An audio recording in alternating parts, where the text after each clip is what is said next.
और आपको क्या माल मिला था? कंपनी ने शुद्ध सामान बनाया, लेकिन आप तक आते आते क्या लगता है उन्होंने सीधा भेज दिया? नहीं सर, इसमें इन्होंने मिलावट कर दी। क्या कर दी सर?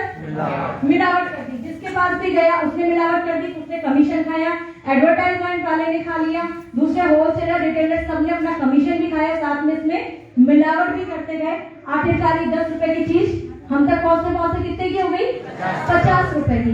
आप एक बात बताइए, आप लोगों की कमाई 1 नंबर की 2 नंबर की? 1 नंबर की। 1 नंबर की कमाई के साथ तो दर्द होता ही नहीं होता है कि हम कहते हैं महंगाई बढ़ गई। साहब इन लोगों के लिए महंगाई थोड़ी बढ़ी, इन्होंने तो अपना कमीशन भी खाया और बीच में मिलावट भी करते गए। यानी कि ये व्यवस्था बाजार में चल रही थी। आज से सन 2000 में, अगस्त 2000 में हमारी आरसीएम कंपनी ने क्या करा? कहा ये कंपनी और ये कस्टमर है, कोई भी सामान अगर बनाना है तो कंपनी बनाएगी साहब, नहीं बनाएगी? कंपनी बनाएगी। कस्टमर उस सामान को खरीदता है, नहीं खरीदता है साहब? खरीदता है। लेकिन कंपनी ने कहा जब माल मैं बना रहा हूं तो कस्टमर को सीधा मैं क्यों नहीं दे सकता? सीधा दे सकता हूँ। अगर मैं ये एडवर्टाइजमेंट हटा दूं, अगर मैं ये होलसेलर रिटेलर और छोटे दुकानदारों को हटा दूं तो कैसा रहेगा साहब? शानदार। तो क्या कहा कंपनी ने कि मैं इससे हाथ मिलाऊंगा, इसको सारा शुद्ध सामान दूंगा, और जो ये 45% ये बिचौलिए खा रहे हैं ये सीधा इनके 45% खाते में दूंगा। कंपनी कोई एहसान नहीं कर रही था। 45% कंपनी जो बिचौलिए खा रहे थे वो बिचौलिए वाली इनकम किसको दे रही है? कस्टमर को। आप लोग सभी देखते हैं कि आरसीएम वाले इतना पैसा कैसे कमा रहे हैं? इस तरीके से कमा सकते हैं आप लोग भी। क्या करना है साहब? दुकान बदलनी है। बदल सकते हैं साहब? सोच बदल सकते हैं साहब? अच्छा, जो हमें देगा उसकी गाएंगे या जो नहीं दे रहा उसकी गाएंगे?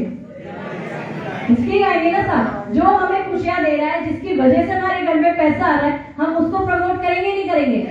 आज मैं इसको प्रमोट क्यों कर रही हूँ? क्योंकि मेरे घर में पैसा आ रहा है। आप ये देखिए, बाजार से आपने कोई सामान खरीदते थे। अच्छा एक बात बताओ, आपने आज तक आपके दादाओं ने, आपके पिताजी ने, आपके परदादाओं ने कितना सामान खरीदा होगा साहब? खरीदा होगा ना? लाखों में खरीदा होगा। लेकिन कभी भी उन्होंने कहा कि नहीं इतने वर्षों हो गए तुम्हारे माताजी पिताजी खरीदते हुए, तुम लोग एक टीन का पीपा हमसे फ्री ले लो। ऐसा हुआ साहब कभी? कहा क्या साहब? नहीं कहा। फिर भी हम कहाँ से ले रहे साहब? नकली माल। कहाँ से ले रहे साहब? बाजार से ले रहे। आरसीएम ने कहा मैं शुद्ध सामान दूंगा, 45% बिचौलिए वाली इनकम दूंगा। तो क्या आरसीएम करना चाहिए? यस। करना चाहिए? यस। जानना चाहते हैं कामयाबी पर कैसे पहुंच सकते हैं? यस। ओके, पहले सर देखिए आरसीएम क्या है, बताना चाहूंगी आप लोगों को। यह है बाजार व्यवस्था। आज आप कोई भी नौकरी करते हैं साहब, नौकरी वाले कितने लोग हैं? मैं जानना चाहती हूँ, नौकरी वालों को नौकरी ऐसे मिल जाती है क्या सर? एजुकेशन लेते हैं आप लोग, तो नौकरी वालों को क्या चाहिए? एजुकेशन। और साथ में घंटे कितने चाहिए सर?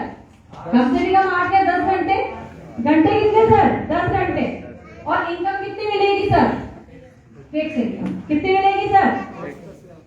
आप अगर बाजार में कोई भी दुकानदारी कर रहे हैं या व्यापार कर रहे हैं, कितने घंटे देने पड़ेंगे साहब? 10 से 15 घंटे आपको देने होंगे। और इनकम कितनी होगी साहब? लिमिटेड। और नॉलेज क्या होगी साहब? जिसको दुकानदारी आएगी वही तो करेगा, जिसको आती होगी वही तो करेगा। हर कोई तो दुकानदारी नहीं कर पाएगा। इसके विपरीत सर आरसीएम को देखें। आरसीएम में कोई भी व्यक्ति कर सकता है। इसको मत देखिए मैं ऐसे कर रही हूँ ना, मेरी बात सुन लीजिए, क्योंकि मैं लिखने लग जाऊंगी तो बहुत टाइम लगेगा। आरसीएम में किसी भी तरह का कोई भी व्यक्ति कर सकता है। अनपढ़ कर सकता है, पढ़ा लिखा कर सकता है, बेरोजगार कर सकता है, रोजगार वाला पार्ट टाइम पर भी कर सकता है। आरसीएम करना चाहिए साहब? यस। इसमें एजुकेशन की जरूरत नहीं है, सिर्फ सिस्टम की नॉलेज लेने की जरूरत है। कोई जरूरी नहीं है कि आप बीए हैं, एमएड हैं, आप अगर अनपढ़ हैं तो भी ये सिस्टम कर सकते हैं साहब? यस। दूसरा इसमें साहब टाइम लिमिटेशन नहीं है, पार्ट टाइम के तौर पे कर सकते हैं, फुल टाइम भी कर सकते हैं। जैसे कि मैं पार्ट टाइम कर रही हूँ, अगर आप चाहें, अगर आप फ्री हैं, अगर आपके पास आप रोजगार नहीं कर रहे तो आप फुल टाइम भी इस काम को कर सकते हैं सर। और सबसे बड़ी बात सर, इनकम क्या है सर इसमें? अनलिमिटेड कैसे सर? पीढ़ी दर पीढ़ी इनकम की बात करना चाहूंगी। हमारे आरसीएम के गुरु ओपी शर्मा जी, उन्होंने इस सिस्टम को 2 साल तक लगातार काम करा सर। इसमें 2013 में उनकी डेथ हो गई और उनकी आईडी लगी हुई थी क्योंकि। तो आप एक बात बताइए, नेटवर्क उन्होंने बना रखा था, तो क्या उनका नेटवर्क बिगड़ सकता है क्या साहब? आदमी चला गया, लेकिन जो नेटवर्क बना है वो थोड़ी मर जाएंगे साहब, वो तो चलेंगे। हर व्यक्ति खरीदता रहा, हर व्यक्ति ने थोड़ी थोड़ी बचत करी, हर व्यक्ति ने थोड़ी थोड़ी सेलिंग करी, रिटेलिंग करी, और आज उनके घर में उनकी पत्नी को उनकी आईडी से 45 लाख रुपया महीना आ रहा है साहब। और ये आप चेक कर सकते हैं, चेक कर सकते हैं साहब आप।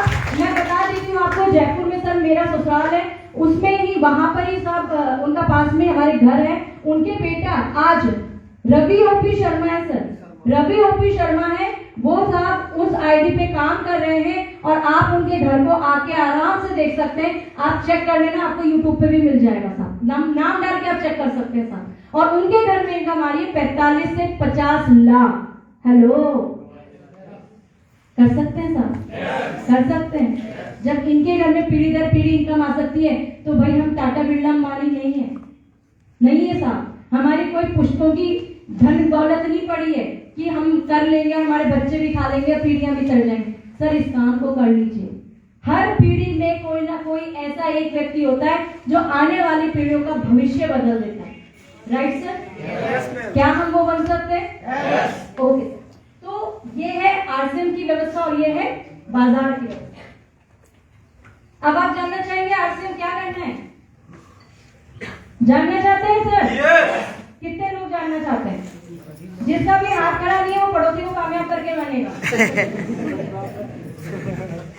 देख लो अच्छे से, या अभी तो कुछ लोग तो इसलिए भी हाथ खड़ा नहीं करते, कहीं हम कामयाब हो गए तो, कहीं हमारा दिमाग चल गया तो, कहीं हमारे घर में इनकम आ गई तो, यही सोच रहे सब।